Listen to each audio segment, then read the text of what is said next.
लोगोफोर दिनैनि बे गुबुन मोनसे गोदान आपडेट भिडिअआवहाय नोंथांमोन गासैखौबो बरायहरनाय थालायबाय दे।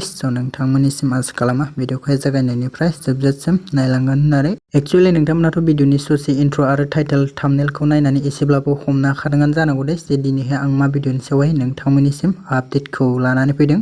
लोगोफोर नोंथांमोना भिडिअनि आपडेटखौ मिथिनो थाखाय जागायनायनिफ्रायनो जोबजासिम नायलांबाय थाबानो जाबाय दे लोगोफोर। एक्चुअली लोगोफोर दिनै पुजा मुसाहारि आरो प्रमद बसुमतारी बिथांनिनो गोदानै फैनो गोनां मोनसे मिउजिक भिडिअनि सायावहायनो आपडेटखौ लानानै फैदों दे लोगोफोर। ओमफ्राय लोगोफोर बे गोदानै फैनो गोनां अफिसियेल मिउजिक भिडिअनिनो टाइटेला जाहैबाय रजे आइ लाभ इउ दे लोगोफोर। ओमफ्राय लोगोफोर जों बे गोदानै फैनो गोनां मोनसे अफिसियेल मिउजिक भिडिअखौ प्रमद बसुमतारी इउटुब चेनेलनि गेजेरजोंहायनो नुनो मोनगोन दे। ओमफ्राय लोगोफोर बे गोदानै फैनो गोनां मिउजिक भिडिअनिनो करिय'ग्राफखौ खालामदों लिसान्द्रामि बिथाङा दे।